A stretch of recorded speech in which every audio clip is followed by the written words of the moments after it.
Todas las mañanas me despierto aproximadamente a la misma hora, sin importar si es un día laboral o un día libre. El hábito está tan arraigado que, incluso si me permito acostarme más tarde, el cuerpo igual me lleva a la cocina cuando afuera todavía está el amanecer gris.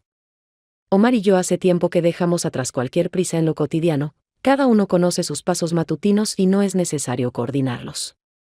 Él trabaja como conductor repartidor, así que no es raro que salga de noche o regrese al amanecer, y entonces nos vemos apenas unos minutos, mientras se quita la chaqueta y yo sirvo mi café.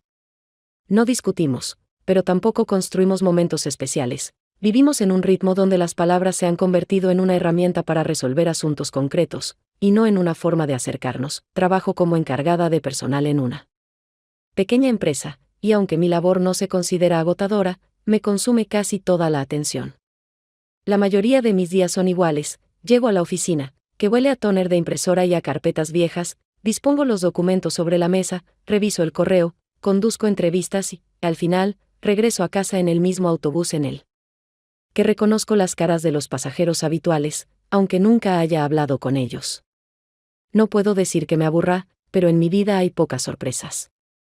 Quizá por eso cualquier pequeño cambio me parece un acontecimiento. Cuando conocí a Omar, hace más de 20 años, me parecía un hombre lleno de historias inagotables. Podía hablar horas sobre la gente que veía en la carretera, sobre las ciudades a las que llevaba mercancías, sobre incidentes extraños en la ruta.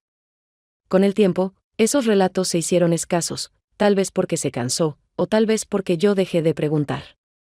A veces pienso que evitamos deliberadamente conversaciones que podrían llevarnos a ese territorio en el que habría que admitir que hemos cambiado. Es más fácil aferrarse a la rutina. Por la noche, cuando está en casa, cenamos juntos, pero esas cenas no se parecen a las que se ven en las películas, con diálogos largos y risas. Hablamos de lo que hay que comprar, de la hora de su próxima salida, de pagar los servicios. Él deja el plato a un lado rápidamente, se va al televisor o se sienta con el teléfono, y yo no lo reprocho. Me resulta más sencillo recoger la mesa y ocuparme de mis cosas. No tengo amigas con las que me vea con regularidad, ni tampoco demasiadas ganas de tenerlas. Me he acostumbrado a mi círculo, estrecho y predecible, y aún así, en esta vida previsible, a veces me descubro pensando que me gustaría que alguien viera en mí no solo a Marina, la esposa de Omar, la encargada de personal de una pequeña empresa, sino a una persona capaz de interesar, de sorprender, quizá incluso de ser para alguien una revelación. Guardo estos pensamientos para mí, considerándolos innecesarios, porque parecen abrir una puerta tras la que puede haber algo impredecible. En ese momento todavía no imaginaba que una semana común podía cambiar más de lo que parece, y que esos cambios empiezan de forma imperceptible, sin previo aviso. Al día siguiente, cuando ya estaba terminando de revisar las listas de candidatos en el departamento, el teléfono sonó tan bruscamente que incluso me sobresalté un poco. En la pantalla apareció el nombre de mi hija, y, a pesar de estar en horario laboral, contesté, ya que Lucía rara vez llama sin un motivo serio. Su voz era rápida y controlada, pero se percibía cierta tensión interna que intentaba disimular. Me dijo enseguida que ella y Facundo habían decidido vender la vieja casa en Rosario y que ya habían encontrado a un agente inmobiliario que quería ponerla en venta en las próximas semanas, pero para eso era necesario vaciar el desván, donde durante años se había acumulado tal cantidad de cosas que ella ni siquiera sabía por dónde empezar. Aclaró que la mayoría de las cajas podían simplemente sacarse, pero que había algunas que quería que revisara solo yo, porque contenían documentos familiares, fotos antiguas y unas cuantas pertenencias que consideraba demasiado personales como para confiarlas a extraños. En su voz no percibí solo una petición, sino la certeza de que aceptaría, y probablemente fue eso lo que me hizo responder sin vacilar, aunque en mi cabeza ya empezaban a dar vueltas pensamientos sobre el trabajo y el hecho de que tendría que reorganizar rápidamente mi agenda. Le pregunté para cuándo necesitaba mi ayuda, y sin titubear respondió que cuanto antes, porque el agente planeaba llevar a posibles compradores ya la semana siguiente, y había que lograr al menos una clasificación superficial de las cosas. No intentó maquillar la situación ni hacerla menos urgente, simplemente expuso las cosas como eran, y al oírla comprendí que no tenía ninguna razón para negarme. Después de la llamada, regresé a mi escritorio, pero mentalmente ya estaba lejos de la oficina. Recordé aquellas pocas visitas a Rosario, cuando Lucía y yo abríamos juntas los viejos armarios de esa casa, encontrábamos postales descoloridas, cuadernos escolares, fotografías amarillentas donde apenas se distinguían Los rostros.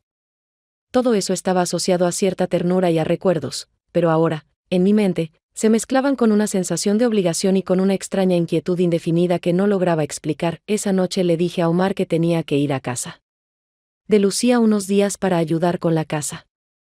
Como siempre, reaccionó con mesura, asintió y solo preguntó cuándo pensaba salir. En su voz no había ni interés ni preocupación, y aunque hacía tiempo que no me ofendía por eso, seguía notando cada vez esa indiferencia que antes me parecía imposible entre nosotros. Le respondí que me iría a la mañana siguiente, y volvió a asentir, sin apartar la vista de la pantalla del teléfono. Aquella noche preparé mi equipaje con calma, intentando no dejarlo para el último momento, aunque el viaje era para mí más una tarea laboral que un descanso o una visita familiar. Metí algunas camisetas cómodas, vaqueros, guantes para trabajar en el desván, y fui doblándolo todo con cuidado, consciente de que me esperaban polvo, olor a cosas viejas y muchos momentos que me harían detenerme y mirar el pasado desde otra perspectiva. Al acostarme, pensé en cómo Lucía, a pesar de su carácter siempre reservado, sabía pedir las cosas de manera que sentías que su petición no podía posponerse. Y aunque no sabía por qué exactamente, no quería revisar esas cajas ella misma, me quedó claro que no se trataba solo de polvo o falta de tiempo, sino de algo sobre lo que aún no estaba lista para hablar. A la mañana siguiente salí temprano. Cuando la ciudad apenas despertaba, las calles estaban medio vacías y en la parada de autobús solo había unas pocas personas esperando en silencio su transporte. El camino a Rosario siempre me había parecido especial, no por los paisajes que cambiaban tras la ventana, sino por la sensación de alejarme de todo lo habitual, cuando cada kilómetro parecía cortar un trozo de la rutina y dejar más espacio para nuevos pensamientos. Me senté junto a la ventana, observando los campos y las esporádicas granjas, y recordé cómo, de niña, los viajes a esa ciudad me parecían pequeñas aventuras, incluso si en realidad estaban ligados a asuntos cotidianos. Cuando el autobús llegó a la estación, llamé a Lucía para avisar que ya estaba allí. Respondió rápido, pero su voz transmitía prisa, y casi de inmediato explicó que la situación había cambiado. Tenía que ir con urgencia a la ciudad para reunirse con el agente inmobiliario y firmar unos documentos que no podían posponerse. Se disculpó, dijo que esperaba pasar conmigo el primer día de trabajo en el desván, pero que ahora tendría que dejarme con Facundo, quien ayudaría con las cajas pesadas y me mostraría por dónde empezar. Bajé del autobús y enseguida vi una figura conocida que se acercaba hacia mí. Facundo, como siempre, se veía tranquilo y seguro, llevaba una camiseta clara y pantalones cómodos que dejaban claro que estaba preparado para trabajar físicamente. Me saludó con calidez, pero sin muchas palabras, tomó mi bolso y sugirió que fuéramos caminando, ya que la casa quedaba cerca. Caminamos por calles estrechas donde los árboles viejos proyectaban largas sombras sobre el asfalto agrietado, y me contó que en los últimos días habían estado ocupándose principalmente de reparaciones en el patio, y que el desván apenas lo habían tocado. Al llegar a la casa, me envolvió ese olor familiar a madera vieja que había perdurado allí desde que tengo memoria. Las ventanas del segundo piso estaban abiertas, y desde dentro llegaban los leves sonidos de la calle. Lucía nos recibió en el porche, me abrazó rápidamente, volvió a disculparse por tener que irse y dijo que regresaría para la cena. Dejó unas cuantas instrucciones, en qué habitación empezar, qué cajas revisar primero, y me pidió que no tirara nada que pudiera parecer significativo, aunque a primera vista pareciera basura. Pocos minutos después ya estaba subiendo al coche. Y yo me quedé con Facundo, quien, sin hacer preguntas, entró al porche e hizo un gesto para que lo siguiera. Por dentro, todo parecía congelado en el tiempo, como si hubieran pasado 10 años sin cambios, alfombras viejas, muebles de madera maciza, cuadros en las paredes que antes me parecían sombríos y ahora se sentían más bien como parte de una estabilidad que a menudo falta en las casas nuevas. Me llevó directo al piso de arriba, hasta una puerta que conducía al desván y, al abrirla, me dejó pasar primero, advirtiendo que estaba oscuro pero que había traído linternas. Subí por la estrecha escalera que crujía, y se abrió ante nosotros un espacio lleno de cajas, viejas maletas, muebles cubiertos con telas y montones de objetos que parecía que nadie había tocado en años.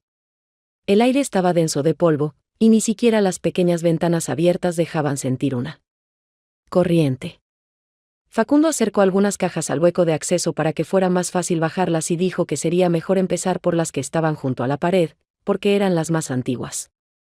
Asentí, consciente de que nos esperaba un día largo, que quizá revelaría más de lo que ambos imaginábamos. Comenzamos a trabajar casi en cuanto me puse las zapatillas y arremangué la camisa. Facundo, sin demasiadas palabras, levantó la primera caja pesada que estaba cerca de la salida y, bajando por la estrecha escalera, comentó por encima del hombro que era mejor llevar esas cajas directamente al salón, para luego separarlas. Entre las que irían a desecharse y las que quizás se conservarían. Yo tomé una más pequeña, pero igualmente incómoda de cargar, y sentí como el polvo me hacía cosquillas en la garganta. Durante los primeros minutos hablamos de cosas puramente domésticas. Me contó que en el patio habían cambiado la vieja. Vaya, que el techo aún daría problemas porque tenía goteras en varios puntos, y que el agente inmobiliario les había advertido que el valor de la casa dependería de lo bien que dejaran en orden los espacios auxiliares. Yo lo escuchaba, de vez en cuando haciendo preguntas breves, intentando adaptarme a ese ritmo de trabajo pausado, en el que al principio parece que acabarás todo en una hora, pero luego entiendes que cada caja es una historia aparte, que no puedes simplemente abrir y tirar sin mirar. Al cabo de un rato, cuando ya habíamos bajado varias cosas, empezó a hacerme preguntas que iban más allá de la simple cortesía. Me preguntó si me gustaba mi trabajo, si no me cansaba la monotonía. Si a veces no me daban ganas de dejarlo todo y probar algo distinto. Le respondí que mi vida era en general estable, pero que a veces sí parecía que los días se repetían uno tras otro, y que yo simplemente pasaba de una tarea a otra sin pensar que hacía tiempo eso se había convertido en mi costumbre. Me escuchaba con atención, y tuve la sensación de que realmente le interesaba, no que buscara llenar silencios. Luego preguntó por Omar, si nos veíamos a menudo, si encontrábamos tiempo para estar juntos. Le dije la verdad, que por su trabajo vivíamos más con horarios distintos que juntos, y que nuestras conversaciones se reducían sobre todo a breves intercambios sobre lo que había que hacer o comprar. Seguimos trabajando, y la charla fue desplazándose poco a poco hacia temas más personales. Él me habló de su trabajo, de cómo a veces tenía que hacerlo de noche, y otras pasar varios días sin salir de casa esperando confirmaciones de pedidos. Me sorprendí al darme cuenta de que me resultaba fácil hablar con él, incluso sobre cosas que normalmente no comentaba con gente que no me era cercana. Después de unas 2 horas, bajamos otro grupo de cajas y noté que los hombros me dolían. Y las manos estaban cubiertas por una fina capa de polvo. Facundo trajo 2 tazas de agua fría, y nos sentamos a descansar en el porche. El sol ya estaba más alto y el aire se había calentado, pero a la sombra de un viejo árbol era bastante agradable. Dijo que Lucía siempre intentaba hacer todo rápido y bien, pero que en asuntos como este a veces convenía ir sin prisa, porque se podía tirar algo valioso sin darse cuenta. Estuve de acuerdo, y volvimos al trabajo, decidiendo revisar las cajas directamente en el desván, para no bajar todo de golpe. Él empezó a abrir una, yo me senté a su lado, y fuimos moviendo con cuidado libros viejos, álbumes y algunos paquetes, comprobando si valía la pena guardarlos.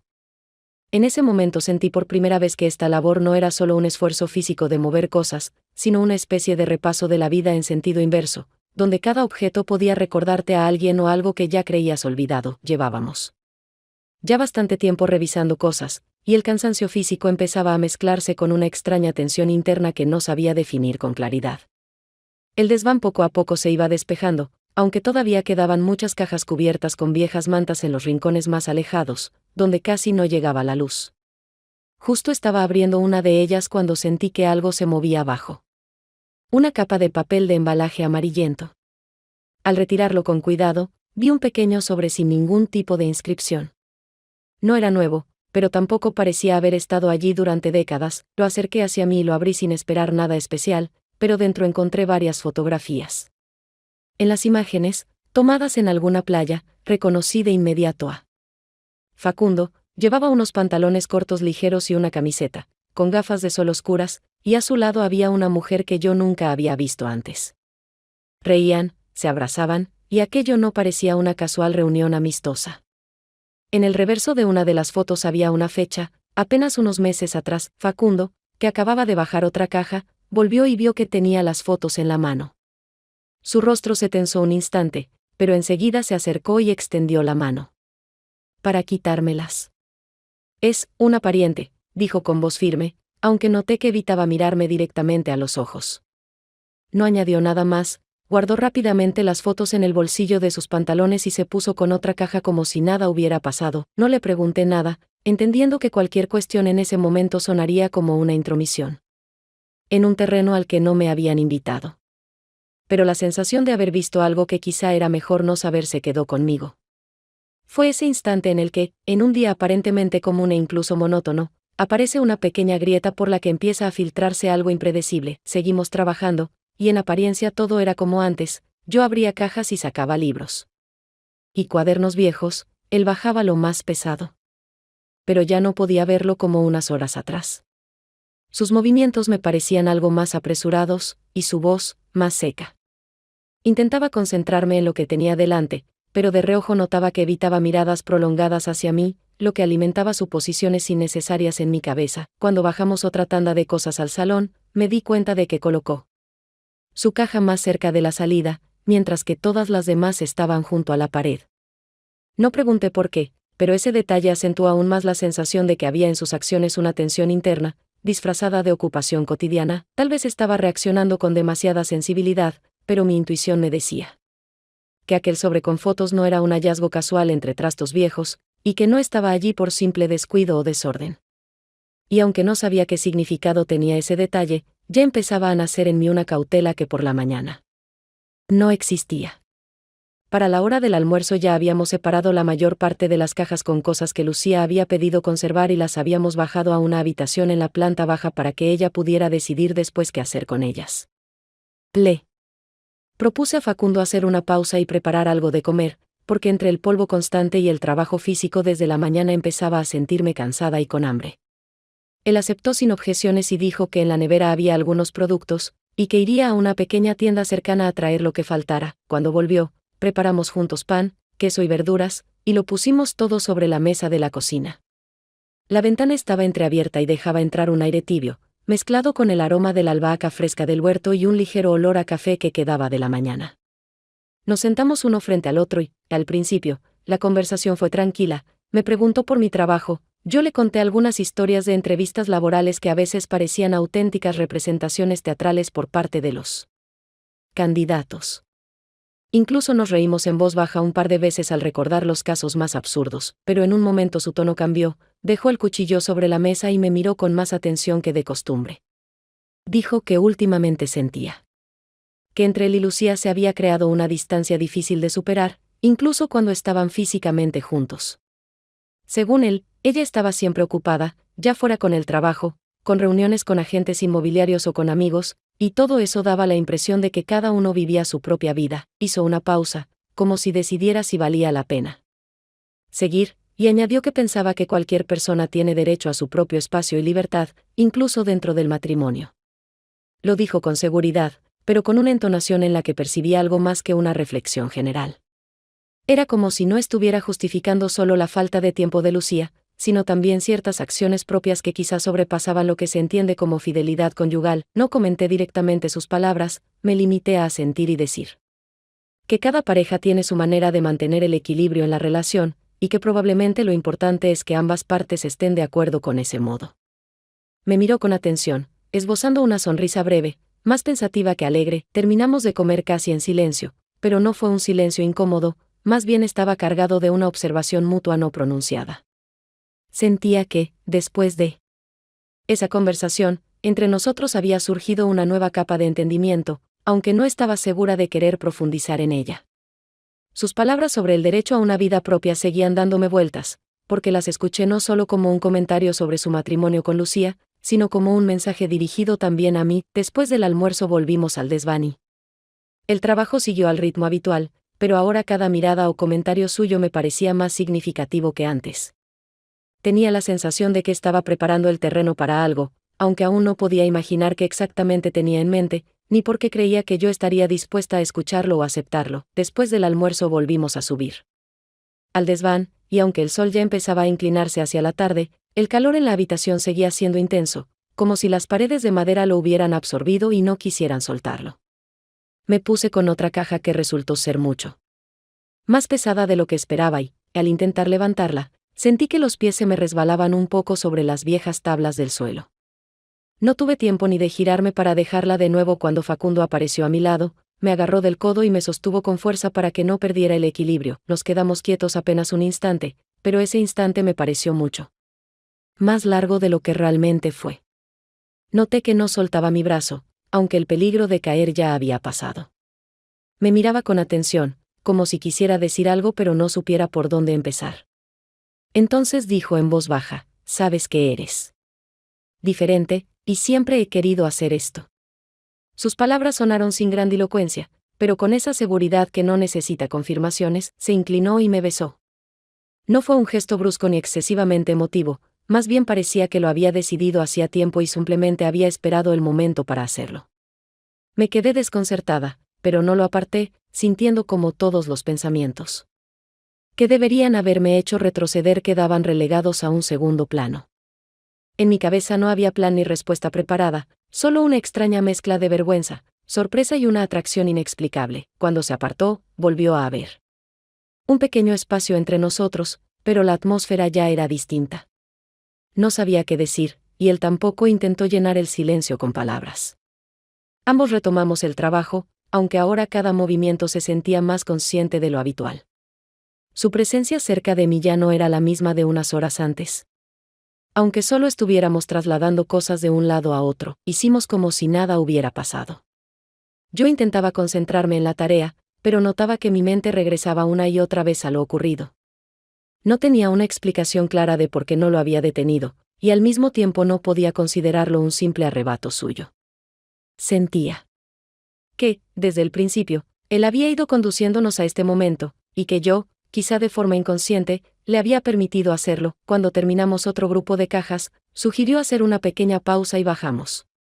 No tenía ganas de sentarme junto a él a la misma mesa, pero evitar su presencia sería demasiado evidente. Ambos elegimos el silencio como forma de manejar la tensión, y esta vez ese silencio no se parecía al del almuerzo, ahora era espeso. Cargado de algo que habíamos decidido no poner en palabras, Lucía regresó ya entrada la tarde, cuando Facundo y yo estábamos terminando. Entró con paso rápido, las llaves en una mano y una bolsa de compras en la otra, y desde el umbral empezó a hablar sobre cómo había ido la reunión con el agente inmobiliario, qué documentos quedaban por firmar y que los compradores parecían realmente interesados.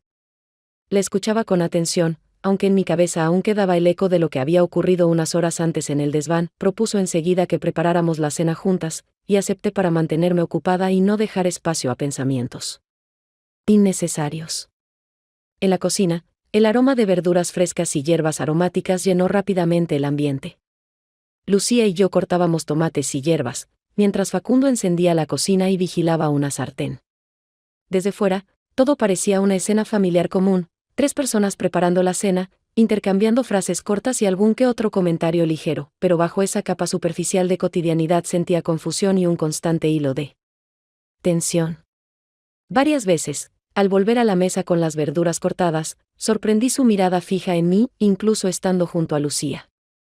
No eran miradas que pudieran explicarse como simples cruces de ojos durante la conversación, sino más bien intentos de recordarme algo que había ocurrido entre nosotros sin que ella lo supiera. Lucía me miró un par de veces con más atención que de costumbre, pero no pude saber si percibía esa atención o si simplemente estaba cansada por el día.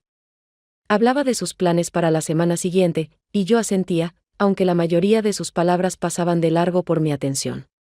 Dentro de mí se debatían las ganas de mantener todo en el cauce habitual y el temor de que cualquier gesto o expresión involuntaria pudiera delatar mis pensamientos. Cuando la cena estuvo lista, nos sentamos a la mesa y Lucía sirvió vino, proponiendo un brindis para que la venta de la casa se concretara pronto y sin problemas. Facundo levantó la copa, repitió sus palabras y añadió que lo peor ya estaba hecho y que, gracias a mi ayuda, habían ahorrado mucho tiempo. Su tono era totalmente neutral, pero cuando dejó la copa sobre la mesa, sus dedos rozaron los míos de forma apenas perceptible. Fue tan rápido que nadie más pudo notarlo, pero suficiente para que mi corazón se acelerara. Intenté mantener la conversación ligera y centrarme en asuntos prácticos, pero cada vez que él hacía un comentario o una broma, sentía que lo hacía como para ponerme a prueba, si sería capaz de mantener la calma y no mostrar nada. Lucía, de vez en cuando, nos lanzaba miradas fugaces a ambos, y yo no podía decidir si solo seguía la charla o si trataba de leer algo en nuestro comportamiento. Después de la cena recogimos juntos la mesa y, aunque la conversación fue tranquila, percibía que incluso en las palabras más cotidianas había una tensión oculta. Cuando Lucía se fue al baño, Facundo pasó a mi lado, aparentemente por casualidad, y su hombro rozó levemente el mío. Un gesto tan sutil que podía atribuirse a la estrechez de la cocina, pero que para mí fue otro recordatorio de que la línea que habíamos cruzado seguía ahí. A la mañana siguiente, Lucía y yo estábamos en la cocina terminando el café cuando sonó mi teléfono. Era Omar. Su voz sonaba tranquila, pero percibí cierta tensión. Me explicó que el coche se había averiado a unos 80 kilómetros de Rosario y que estaba esperando en un taller mecánico, pero la reparación podría alargarse sin saber cuánto. Me pidió que fuera a recogerlo, porque, de lo contrario, tendría que esperar varias horas hasta que algún compañero pudiera acercarlo. Lucía dijo que ese día tenía varias reuniones en la ciudad y que no podría salir. Yo aún estaba pensando si podía pedir un taxi o encontrar otra solución, cuando intervino Facundo, que había escuchado buena parte de la conversación. Propuso llevarme él, ya que tenía el coche con el depósito lleno, además, debía visitar a algunos clientes en esa misma dirección. Asentí, entendiendo que era la opción más sencilla. Lucía se fue al baño diciendo que se daría una ducha rápida antes de salir para sus asuntos. Salí al patio para tomar un poco de aire fresco mientras Facundo buscaba las llaves del coche. Se acercó, colocándose justo frente a mí, y me miró unos segundos como dudando si decir algo. Luego, en voz baja, dijo que lo de ayer había sido importante para él y que no pensaba fingir que no había pasado. Estaba a punto de responder cuando se inclinó y me besó, sin prisa, con seguridad, como si supiera que no lo apartaría. Sentí una mezcla de vergüenza, inquietud y una atracción extraña, indeseada. No me aparté de inmediato, pero finalmente di un paso atrás, intentando recomponerme y encontrar palabras que marcaran un límite. No las encontré. Él solo sonrió levemente, se giró y fue a abrir el portón para el coche. Por un momento dudé si debía ir con él, pero no rechacé la oferta. Pocos minutos después salíamos del patio y, durante el trayecto, la conversación comenzó tranquila. No mencionamos lo ocurrido ni ese día ni el anterior. Viajábamos por carreteras estrechas, flanqueadas por campos de girasoles que ya inclinaban sus cabezas por el peso de las semillas. Él hablaba de las reparaciones en la casa, de que tras la venta Lucía probablemente querría mudarse más cerca del centro, y de que eso podría ser un nuevo comienzo para ellos. Yo respondía con frases cortas, intentando mantener la distancia en las palabras, aunque la cercanía física en el coche me recordaba el momento vivido minutos antes. Al llegar al taller, Omar estaba de pie junto a la entrada, con su bolsa de viaje en la mano. Saludó a Facundo de manera cordial, incluso con cierta calidez, y le agradeció el viaje. Cargamos sus cosas en el maletero y yo me senté en el asiento trasero, dejando que ellos hablaran de coches, carreteras y trabajo. Cuando volvimos a la casa, Omar volvió a dar las gracias y dijo que se iría a casa a preparar su salida nocturna. No vi a Lucía, probablemente ya estaba ocupada en sus gestiones. Facundo bajó del coche, me lanzó una mirada fugaz y se encaminó al patio como si nada especial hubiera ocurrido, pero para mí ese viaje ya no era un simple trayecto. Al día siguiente, cuando Omar ya había salido en su ruta, esperaba que Lucía apareciera en la cocina como de costumbre para que tomáramos café antes de seguir con el trabajo en la casa. Sin embargo, el tiempo pasó y, en lugar de oír sus pasos por el pasillo, solo recibí un breve mensaje en el teléfono: hoy no tendré tiempo para el desván, tengo muchas cosas que hacer en la ciudad, volveré por la noche. Lo tomé como una simple cuestión de agenda. Ella a menudo organizaba su día para resolver varios asuntos a la vez, así que no le di demasiada importancia. Me puse a clasificar sola las cosas que quedaban, intentando concentrarme en la tarea y no pensar en lo ocurrido el día anterior. Sin embargo, cuanto más avanzaba, más notaba que la atmósfera de la casa había cambiado, y no solo por la ausencia de Lucía. En los breves encuentros con Facundo, ya fuera en el pasillo o en el patio, había una contención nueva, como si hubiera decidido que ahora debía actuar con más cautela para no atraer miradas innecesarias. Por la noche, Lucía volvió más tarde de lo que había dicho y, aunque intentó hablar con normalidad, en su voz había una distancia evidente. Me hizo algunas preguntas sobre cómo iba el trabajo, pero lo hizo de un modo que parecía más una formalidad que un interés real. Rara vez fijaba la mirada en mí, y su expresión mezclaba descontento con una especie de enfado oculto. Incluso cuando coincidíamos en la cocina, se movía de forma que siempre quedara un espacio entre nosotras. Intentaba recordar si había algo en mi comportamiento que pudiera haber provocado ese cambio. Quizás se había enterado de algo, quizá alguien le había dicho algo, pero no encontraba ninguna razón concreta. Cenamos juntas, y aquella cena fue como esas en las que, aunque las personas estén en la misma habitación, Parecen vivir en mundos distintos, intercambian palabras, pero ninguna lleva consigo calidez o interés. Al terminar, recogió rápidamente los platos, dijo que tenía que seguir trabajando y se fue a su habitación. Me quedé sola en la cocina, con unos papeles desplegados sobre la mesa que ni siquiera había empezado a revisar. Sentía que entre nosotras se había levantado una pared invisible y que, a partir de ahora, cada uno de mis gestos o palabras sería percibido de otra manera. En los días siguientes la situación no cambió. Lucía dejó de enviarme mensajes o responder a mis llamadas. Cuando nos cruzábamos, hablaba poco y de forma concentrada, como si no quisiera dedicarme más tiempo del estrictamente necesario. Me repetía que seguramente era por su agenda saturada con el traslado, pero la sensación de distancia era demasiado clara como para ignorarla. Al final, Lucía prácticamente desapareció de la casa y de la comunicación conmigo, llegaba tarde. Evitaba cualquier interacción y desatendía cualquier intento de contacto. Lo mismo hacía, en esencia, su marido. Ese cambio en su actitud despertaba en mí una mezcla de inquietud e irritación. No sabía qué había pasado, pero cada vez pensaba más que quizá todo estaba relacionado no solo con la venta de la casa o sus asuntos laborales. Aunque intentaba mantener la calma, cada mirada suya, cada entonación en su voz me hacía preguntarme si no había empezado ya algo que sería imposible detener. Volver a casa después del viaje a Rosario siempre me había resultado algo rutinario. E incluso un poco reconfortante, pero esta vez sentía una extraña aprensión antes incluso de cruzar el umbral. Al abrir la puerta, encontré a Omar esperándome en la sala, sentado en su sillón, con la espalda recta y una expresión concentrada. Tenía las manos entrelazadas sobre las rodillas y me miraba como alguien que lleva tiempo preparándose para una conversación que ya no puede posponer. Empezó a hablar con calma, sin levantar la voz ni usar reproches, pero en cada palabra se notaba un cansancio acumulado no solo en los últimos días, sino durante años.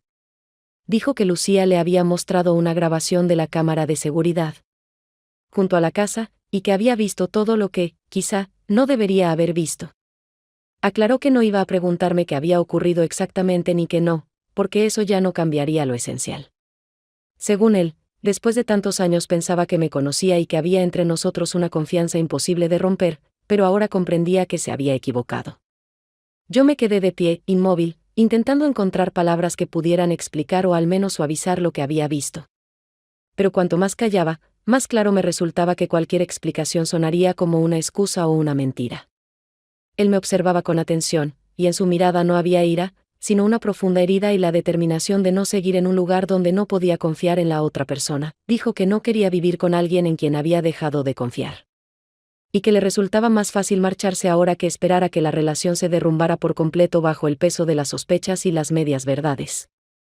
Luego se levantó, fue al dormitorio y empezó a hacer las maletas. Escuchaba el sonido de las cremalleras cerrándose, de las puertas del armario abriéndose y cerrándose, y cada uno de esos ruidos me golpeaba con la sensación aguda de que no había vuelta atrás. Me acerqué a la puerta del dormitorio e intenté decir que las cosas no habían sido como él creía, pero él solo levantó la mano, dejándome claro que no quería continuar la conversación. Su decisión era definitiva, y se veía en cada uno de sus gestos, en la forma meticulosa en que guardaba hasta las cosas más pequeñas para no dejar nada atrás. Cuando terminó, tomó las bolsas y pasó a mi lado sin tocarme ni mirarme, como si ya fuéramos dos desconocidos que coincidían por azar en el mismo espacio. La puerta se cerró suavemente, sin un portazo, pero ese silencio tenía un peso completamente distinto al de cualquier otro que hubiera sentido antes. Me quedé en medio de la habitación, con el teléfono inmóvil y oscuro en la mano, y con la certeza de que los acontecimientos de los últimos días habían alterado mi vida de forma irreversible. No sabía si Facundo había actuado ignorando las cámaras o si lo había hecho a propósito, pero ya no importaba. Lo único que quedaba era la sensación de estar de pie en un lugar vacío donde antes había estado mi vida, tratando de entender en qué momento empezó a desmoronarse y si habría habido alguna manera de detenerlo antes de que fuera irreversible. Han pasado varias semanas desde que Omar se fue, y he vuelto a mi rutina habitual, aunque ya no es la misma. Mis mañanas comienzan en la misma cocina, con el mismo café en la misma taza de siempre, pero ahora en el piso hay más espacio, y ese vacío no solo recuerda la ausencia de objetos, sino también la ausencia de la vida que antes ocupaban. Curiosamente, el silencio ya no pesa como en los primeros días tras su partida. Se ha convertido en un telón neutro, sobre el cual podría dibujar cualquier cosa, si me atreviera. Pienso a menudo en lo que pasó en Rosario, pero ya sin el filo agudo de la vergüenza o la ansiedad que me acosaban al regresar. Ahora esos hechos se me antojan menos como un arrebato repentino y más como el resultado de un proceso que avanzó de forma invisible pero constante. Las rupturas rara vez suceden de golpe. Las preparan años de silencios, miradas ausentes, diálogos breves que se reducen a listas de cosas por hacer. En mi caso, también la negativa a reconocer que yo misma podía acabar en una situación en la que tomara una decisión que antes habría juzgado. Facundo no volvió a ponerse en contacto después de aquello, y yo no lo busqué. Quizá pensó que había cumplido su papel en una historia ajena, o quizá entendió que cualquier continuación no traería nada bueno. A veces me pregunto qué habría pasado si él no hubiera hecho nada, si simplemente hubiéramos vaciado el desván y cada uno hubiera seguido su camino. Pero siempre llego a la misma conclusión: entonces nada habría cambiado, y yo habría vuelto al mismo ciclo cerrado del que, en realidad, ya no encontraba salida. No he vuelto a ver a Lucía desde aquel día. Intenté hablar, disculparme al menos, pero fue en vano. Me envió un par de mensajes breves, puramente informativos, que la casa se había vendido, que había dejado algunas cosas guardadas para mí y que podía recogerlas cuando quisiera. No había en sus palabras ni calidez ni rencor, solo hechos. Quizá eligió ese tono para evitar una conversación imposible de mantener sin chocar. Y probablemente yo habría hecho lo mismo en su lugar. Pensaba que, cuando todo se calmara, me invadiría un sentimiento de pérdida, pero no fue así. En su lugar apareció otra cosa, la certeza de que ya no vivo esperando a que otra persona decida cómo será mi día, mi semana o mi mes. No es libertad en el sentido romántico, sino más bien un espacio neutro, en el que puedo empezar de nuevo o quedarme donde estoy, sin dar explicaciones. En estas semanas entendí que no todas las historias deben cerrarse con una conclusión o una moraleja. Hay cosas que es mejor dejar sin una interpretación definitiva, para que sigan teniendo la capacidad de afectarte con el tiempo. Quizá eso sea la verdadera sabiduría, aceptar que algunas preguntas tendrás que llevar contigo sin respuesta. Cuando pienso ahora en aquellas cajas del desván, comprendo que no eran solo un depósito de objetos viejos, sino una especie de espejo en el que se reflejó todo lo que yo intentaba no ver. Hay quien se deshace de lo que no necesita para dejar espacio a lo nuevo, pero yo ya no estoy segura de querer desprenderme de todo lo viejo. Algunas cosas, aunque ya no sean útiles, recuerdan quién fuiste y cómo llegaste a estar donde estás ahora. Mi vida ha vuelto a un ritmo familiar, trabajo, compras, tardes en casa, pero es un familiar distinto. Contiene una experiencia que no planeaba tener y que me obligó a ver cuán frágil puede ser cualquier seguridad, en uno mismo o en los demás. Y aunque no busco nuevas experiencias ni cambios drásticos, ya no creo que la ausencia de cambios sea garantía de estabilidad. Quizá lo más importante que saqué de esta historia no sea lo que ocurrió entre Facundo, Lucía, Omar y yo, sino el hecho de que ninguno de nosotros puede prever del todo en qué página de nuestra propia vida aparecerá la trama de otra persona, ni qué papel nos asignará. Y cuando eso sucede, ya no siempre hay tiempo para decidir si quieres participar en ella o no.